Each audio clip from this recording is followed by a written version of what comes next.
Hello दोस्तों, अगर आप मेरे चैनल पर नए हैं तो मेरे चैनल एसके नोवेल स्टोरी को सब्सक्राइब करें। एपिसोड 6, साहिल का गुस्सा।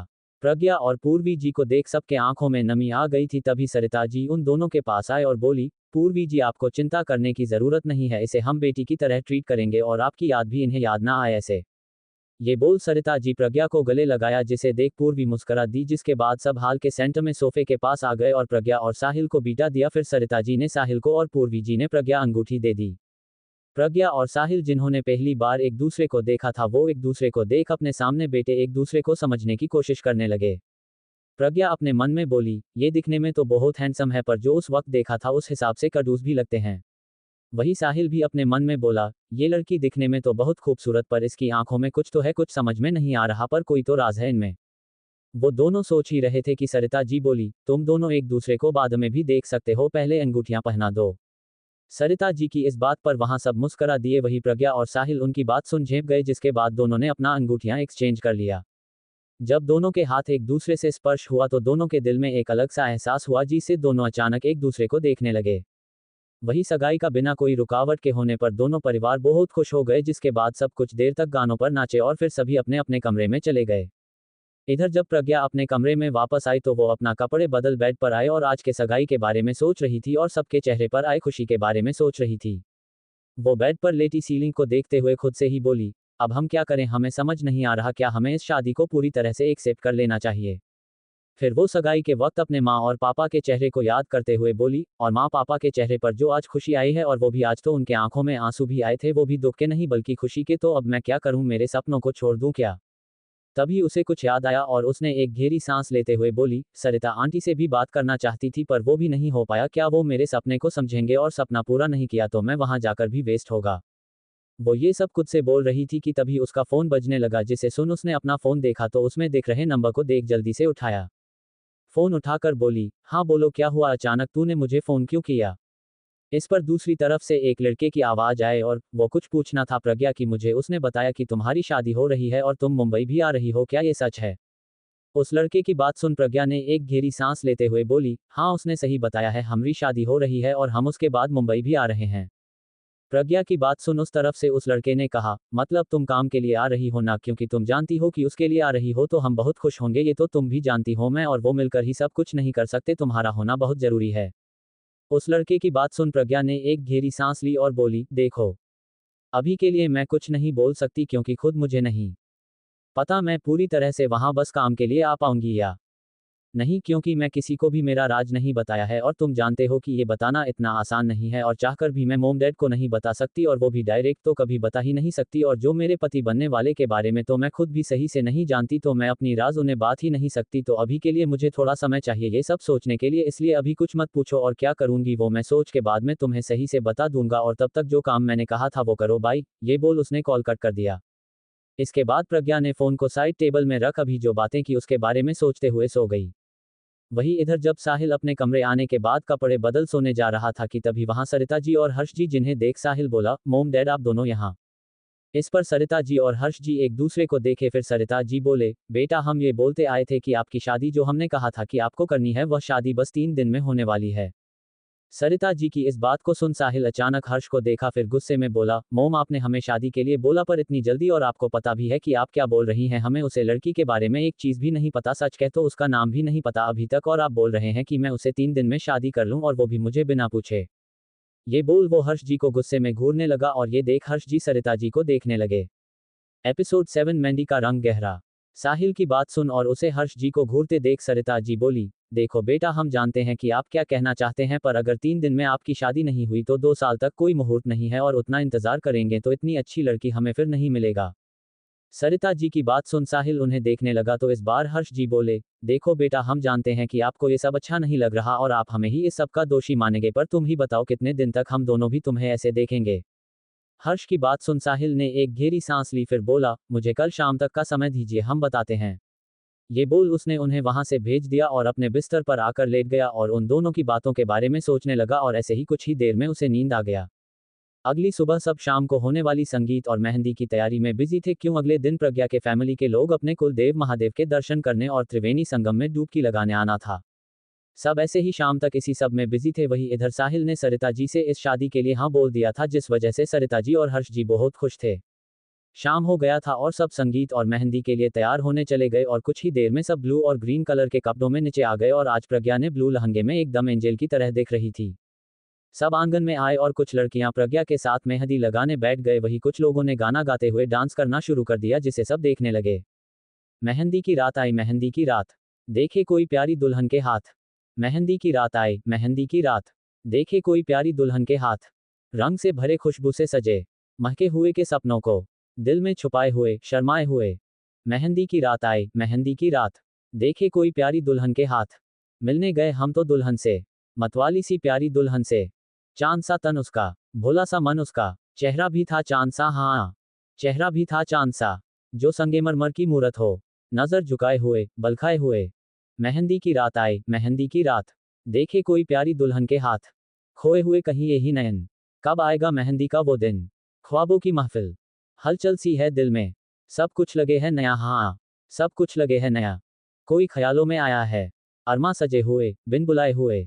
मेहंदी की रात आई, मेहंदी की रात, देखे कोई प्यारी दुल्हन के हाथ। मेहंदी की रात आई, मेहंदी की रात, देखे कोई प्यारी दुल्हन के हाथ। हो, गाना खत्म होते ही सबने साथ में चिल्लाए, मेहंदी की रात आई प्रज्ञा। ये सुन प्रज्ञा ने अपनी पलकें झुका दी, जिसे देख सब मुस्कुरा दी। वही साहिल आज उसे बस एकटक देखे जा रहा थी। कुछ देर बाद प्रज्ञा, जिसका मेहंदी पूरा हुआ, वो जल्दी से उठी और धृति के खानों में कुछ बोली और वहां से चली गई। जिसके कुछ देर बाद वो भी वहां से प्रज्ञा जहां गई थी वहीं पर चली गई। वो दोनों किचन में आई थी, जहां उन दोनों ने कुछ बातें की, जिसके बाद बिना कुछ बोले वहां से चले गए। कुछ ही देर में जब अभी जो प्रज्ञा से दोस्ती कर ली थी वो आकर उसकी मेहंदी देखी तो उसने प्रज्ञा को देख बोला, प्रज्ञा जी आपकी तो मेहंदी इतनी जल्दी चढ़ गई है। उसकी बात सुन प्रज्ञा हल्की सी मुस्कुरा दी। तभी अभी को कुछ ख्याल आया और वो वहां से साहिल के पास गया और कुछ सोच जल्दी से गाना बजाने वाले के पास जाकर उससे कुछ बोला। फिर वो सबके बीच आया और गाना गाना शुरू कर दिया। मेहंदी रंग लाए, आज लाई तेरी सगाई, मेहंदी रंग लाए, आज लाई तेरी सगाई, मेहंदी रंग लाए, आज लाई तेरी सगाई, मेहंदी रंग लाए, आज लाई तेरी सगाई। तेरे हाथों के सजदे में रंग बिरंगे फूटे, तेरे हाथों के सजदे में रंग बिरंगे फूटे। मन दी हाँ ऐसी अयो दुआएं, रंग कभी न छूटे, मन दी हाँ ऐसी अयो दुआएं, रंग कभी न छूटे। ये कुलिए तेरे तन से फिसल न जाए, ये कुलिए तेरे तन से फिसल न जाए। तेरा लाल दुपट्टा मलमल का, तेरा लाल दुपट्टा मलमल का, ये मुंडिया सीने से निकल न जाए, ये मुंडिया सीने से निकल न जाए। अरमान तेरे दिल पागल का, अरमान तेरे दिल पागल का, आशिक मजनू आवारा था, सबकी नजरों का मारा था, क्या चैन से उड़ता फिरता था, कितना खुशहाल कवारा था। ये गोरिये तूने उड़ते पंछी को, ये गोरिये तूने उड़ते पंछी को दिल के पिंजरे में बंद किया, दिल के पिंजरे में बंद किया, दिल के पिंजरे में बंद किया, दिल के पिंजरे में बंद किया। होश में आ नादा जरा, तू मान मेरा एहसान जरा, चल देख मेरी इन आंखों में, मेरी चाहत को पहचान जरा।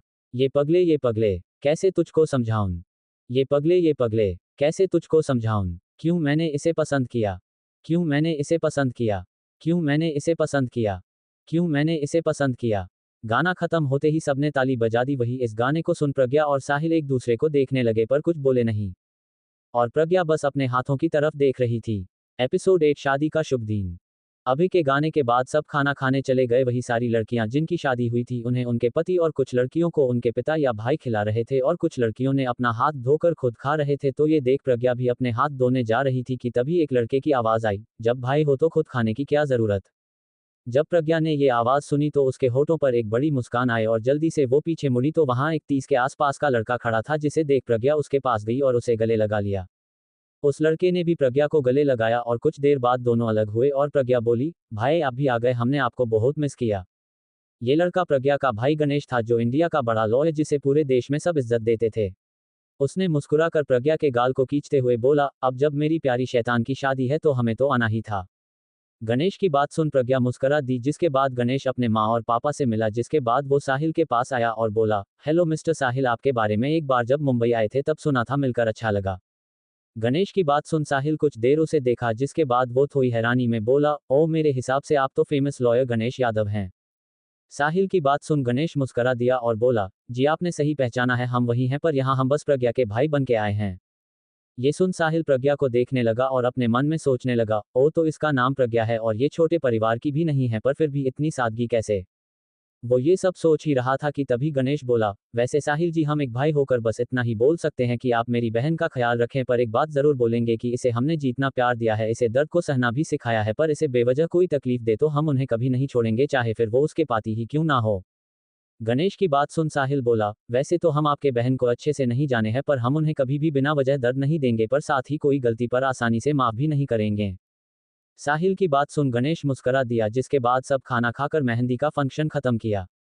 अगले दिन सुबह प्रज्ञा का पूरा परिवार त्रिवेणी संगम के लिए निकल गए थे, वही साहिल और उसका परिवार काशी के लिए निकल गए, क्योंकि सरिता जी ने मन्नत मांगी थी कि जब साहिल की शादी पक्की हो जाएगी तो वो काशी का दर्शन करेंगी। वहीं दूसरी तरफ मुंबई में एक बड़े से विला के अंदर एक आदमी बैठा था और वो अपने सामने खड़े आदमियों को गुस्से में घूर रहा था। वो उन सबको गुस्से में घूरते हुए बोला, तुम लोगों को कितने दिन से बोल रहा हूँ इस छोटे से काम को करने के लिए, और मैं आज से नहीं 1 महीने से बोल रहा हूँ कि यह काम मुझे जल्द से जल्द पूरा होना है, पर तुम लोगों समझ नहीं आता। उस आदमी की बात सुन वो सब खड़े लोग डर गए और उनमें से एक ने डरते हुए ही कहा, साहब हम कोशिश कर रहे हैं कि इस काम को जल्दी पूरा करने के लिए, पर वह सीएम साहब कह रहे हैं कि उस जमीन को पूरी तरह से किसी को भी देना इतना आसान नहीं है, और वह जमीन तो पहले से ही नायक परिवार के बड़े बेटे का है और वह इतनी आसानी से देगा भी नहीं।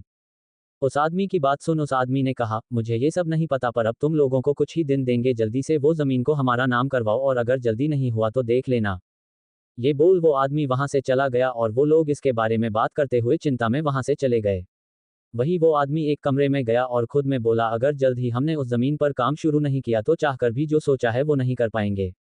इधर शाम होते ही दोनों परिवार अपने अपने दर्शन करके वापस आ गए, जिसके बाद सब अगले दिन होने वाली शादी की तैयारी में लग गए। वही प्रज्ञा और साहिल के दिल में अभी भी बहुत सारी चीजें चल रहे थे और इस शादी के फैसलों के बारे में सोच रहे थे, और इसी तरह शादी की तैयारी में पूरी रात निकल गई और सब सोने चले गए। अगले दिन सुबह सब शादी से पहले होने वाली हल्दी के तैयारी में लग गए थे और आज पूरा घर लाइट्स और फूलों से सजाया गया था।